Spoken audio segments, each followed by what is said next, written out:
Hi everybody, welcome to another episode of the FutureTech podcast. It's me, Charlie Sell, the COO of Hydrogen, where I get a chance to speak to thought leaders, professionals, people who are passionate not only about STEM, but the wider impact that STEM has on many industries, many careers, and how it's bringing together many industries. And in that, I'm really happy to have Lucia Elizalde-Bulanti with me today. Lucia is the head of behavioural science, behavioural innovation, at Dechert. Dechert, for people who may or may not know, is a global law firm. Originally started in the US, but it's now an international law firm and are doing some really innovative things in the world of law tech and innovation, which is where Lucia is really focusing a 20.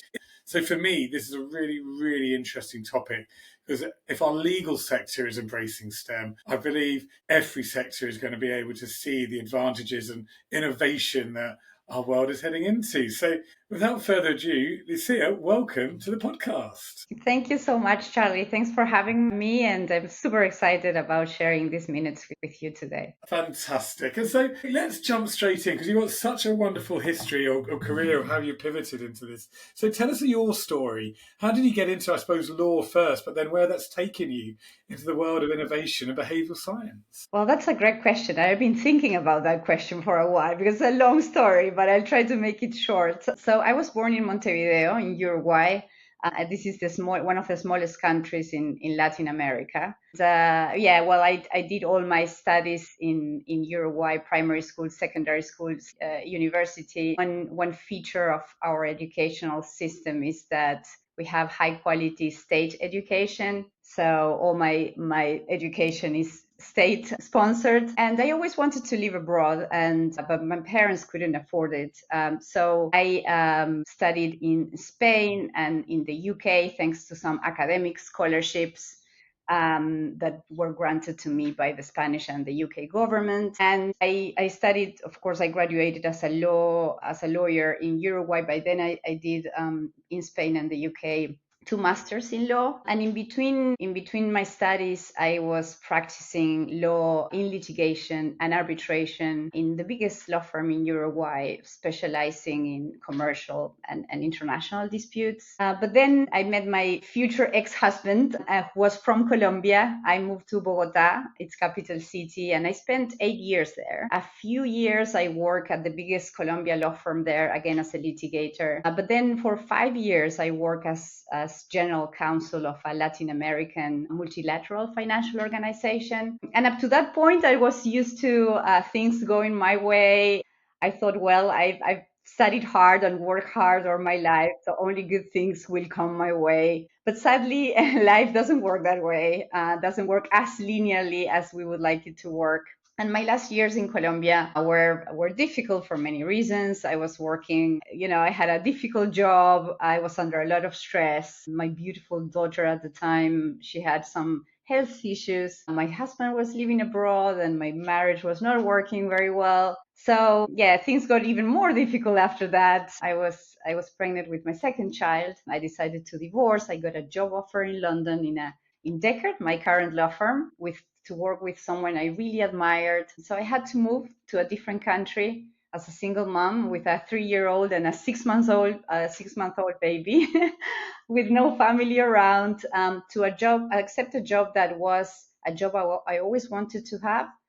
But on really good days, you will work 12 or 14 hours. So I can't emphasize enough how difficult that time was for me. And I'm sharing this because part of my career advice for people who listen to your podcast, Charlie, is going to be about embracing the difficult times in life. And this is why I'm sharing this part of my story. But anyway, I started working. I managed to survive all that. But what happened next is that this boss that I really admired helped me find a job within my same organization, a job that was less demanding, but it was in the world of innovation. So I decided because life took me to that path, stop practicing law, something that I was really interested in doing anyway. And I started working on innovation projects, on technology projects. on trying to improve the way lawyers work, interact among themselves and with their clients. And I was reluctant at first to make that career change because I have invested so much in my career as a lawyer,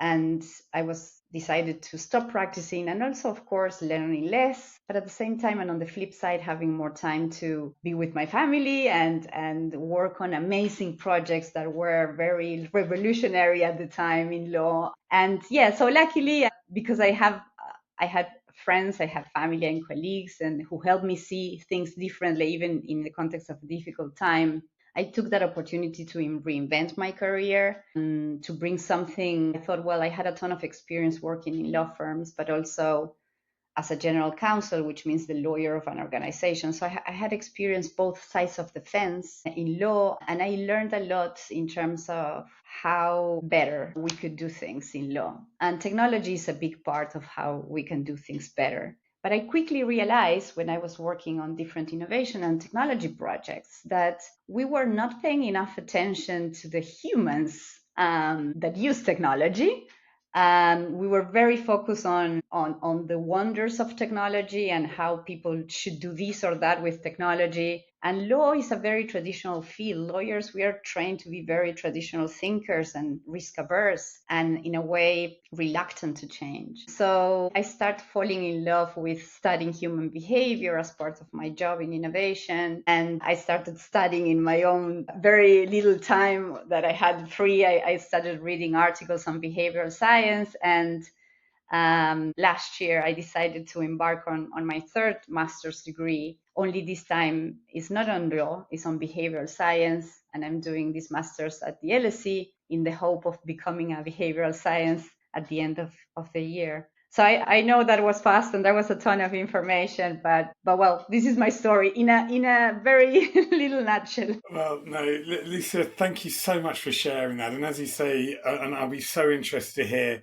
your career advice towards the end of the podcast based on being able to deal with adversity and being able to use life's experiences to shape you. And so, yeah, for you to share that was just brilliant because it makes it feel so much more authentic when we try to really support young people when they're thinking about where they want to go. And so let's pick up on where you've taken your career in the last chapter, let's call it, where you've gone down innovation and you've now studied behavioral science. And when we first met, we talked a lot about how you can really bring behavioral science into innovation, but with technology and this concept of law tech and what does it mean, but also just bringing it all together. From studying behavioral science and thinking about your sector, what are the key? What are you sort of taking from this, or what direction are you going in? That's a great question, Charlie. And as far as I know, I started this conversation in law in part because it's something it's a topic I'm passionate about,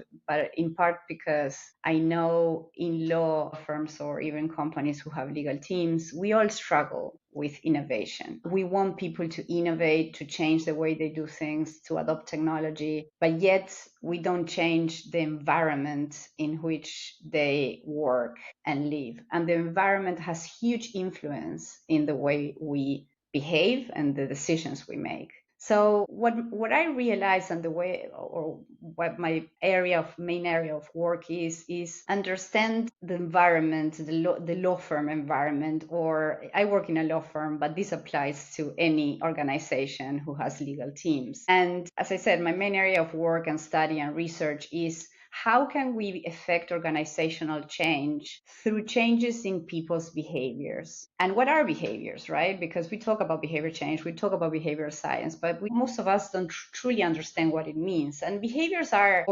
tangible actions, the way people behave, what people do or don't do. And in the law environment, what happens is that, because of the way we've been trained, because of our business model, because of even what our clients expect from us, we tend to behave in ways that either prevent change from happening or even worse, stall change from happening. And a practical example to give you a sense of what my work is about. So, for instance, law firms and legal teams spend thousands and millions of pounds and dollars on developing and acquiring new technology. Yet, the number of lawyers and legal professionals that adopt tools is and remains very low, in spite of hundreds of technology training sessions, awareness campaigns, innovation teams doing all sorts of outreach to persuade people to buy into new tech.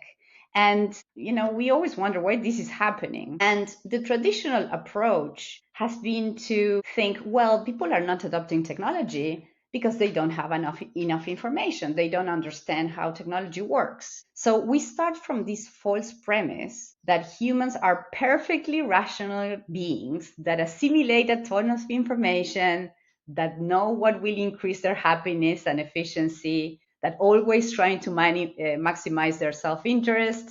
And what we do traditionally, and we have done this traditionally in law firms and in the legal world in general, is we throw information at people and expect them to absorb all that information and make right choices.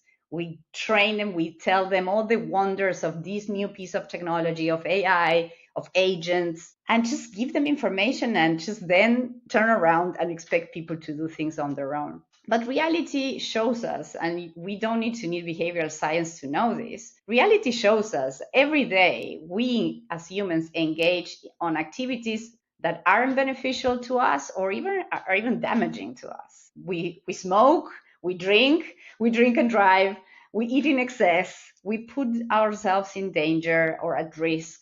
So we do many things that are not beneficial to us, even though we know are not beneficial to us. So in contrast to that traditional approach, the behavioral science approach, this is my job, is kind of observe how people are acting, but most importantly, understand why they are behaving that way. What is happening around them, their environment that is making them behave in a certain way. For instance, why people are not adopting technology when we have a ton of technology out there that will make their lives happier, that will allow them to work faster, go home earlier, and be with their families. And through a lot of experiments and interventions and observations and interviews, you kind of start to understand that, for instance, if you work in a company that has a model that is based on how many hours you work. And if it takes you 10 hours to draft a document and you get paid for those 10 hours, you will be very reluctant to use a technology that will allow you to write that document in 10 minutes because you're losing 9 hours and 50 minutes of work and perhaps even money. So, these are the contradictions where, are preventing people from adopting technology. Some people are not motivated by working faster or better or more efficient because they charge and their performance is evaluated by the number of hours they work. So the behavioral science approach and behavioral science try to understand all this, I would say, complexity and irrationality that happens within us as humans and create strategies and programs that address those cognitive biases and the way we behave. So instead of throwing information at people to adopt technology, we should perhaps, start thinking, well, is there a possibility to change the way we price and evaluate performance in our people? So we don't measure by hours, we measure by value added, by client satisfaction. Is there a way for certain people across the organization to become this spokespeople about technology? So instead of being Lucia and the members of the innovation team talking about the wonders, have people who are really influencers, truly influencers in the context of the firm to do the talking and persuade their peers. That's much more powerful. The messengers, when you choose people in the organization that are influencers, those messages are much more powerful than messages coming from technicians who are not as influential. So all this, I can give you tons of examples, but this is my field and this is my work. Yeah. Well, and what I love about that overview, and thank you for explaining it so clearly and articulately, because actually that's relevant not just within law firms, isn't it? I think that's relevant in many sectors. Who are people who are working within these sectors who have learned a trade or a craft or a way of working, and they're almost fearful of what technology will do, because of, as you say, we throw a lot of information at them, but people aren't really thinking about the behavioural side, the impact, the insecurity, the anxiety, the worry that technology may replace jobs, may replace how Exactly. we review people, and yeah, what I love about some just the very high level concepts that you're putting in place, which is about, well, let's reframe how we measure people, like let's start at levels further back and really understand what's driving the behavior of the person, and then and yeah, I think, thank you, because that really resonates, I think, across many sectors, Yeah, and also the power of influencers, the power of the word. And I guess from my experience working with many different businesses, is the reality is the influencers are rarely the most senior people in an organization either. They are at all levels, aren't they? From the operational support people who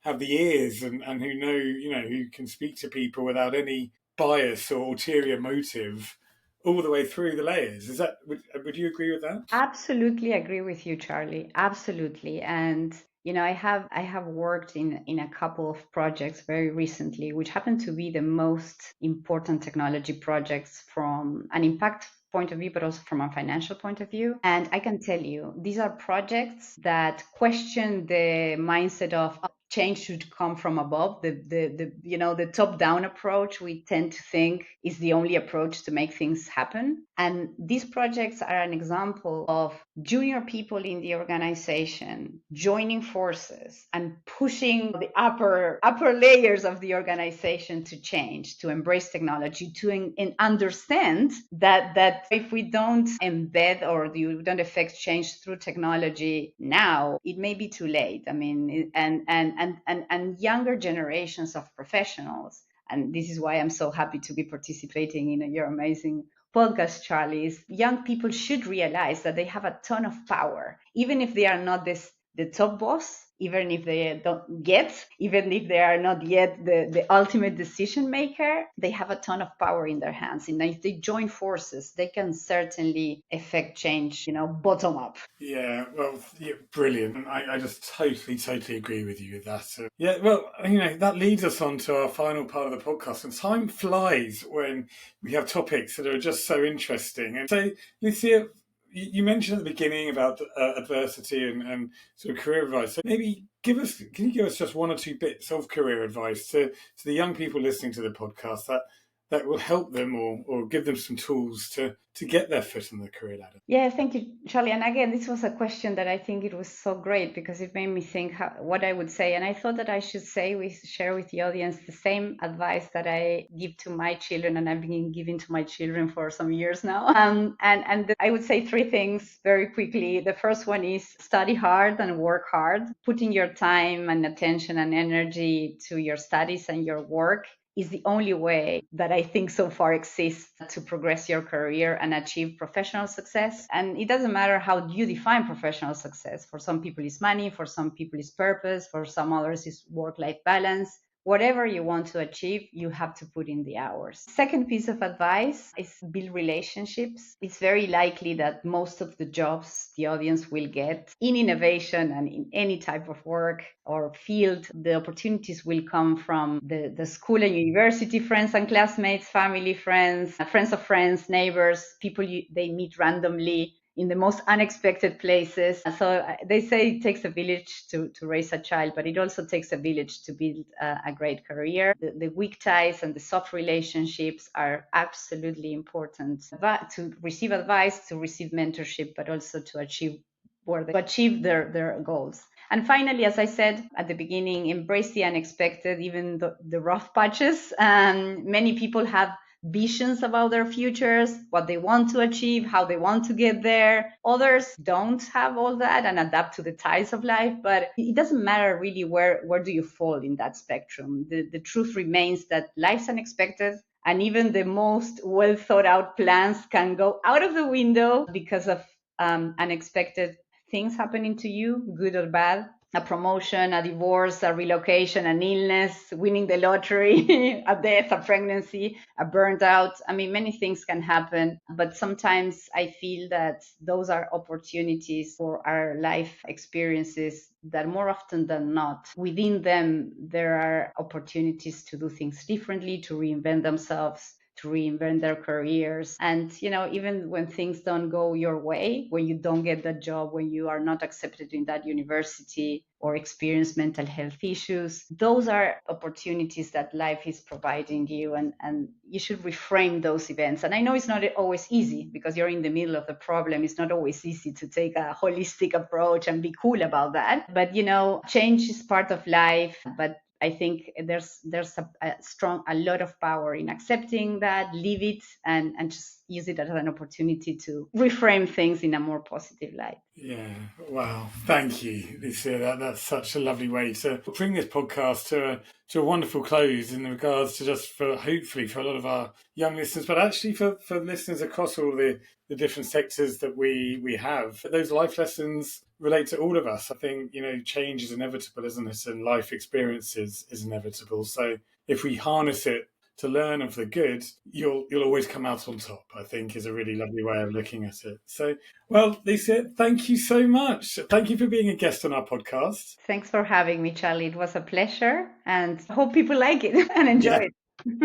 Absolutely. And well, to our listeners, that is another episode of the FutureTech podcast. So as many of you know, the podcast is supported by the STEM Ambassador Association and shared on their platform, along with on our Hydrogen website and LinkedIn. So for everyone, thank you for listening to the podcast. Lucia, once again, thank you for being a guest. Thank you, Charlie. Thanks so much for having me. Great work you're doing. So I hope many more to come for you. Thank you very much. And to everyone, that's another episode. Thank you.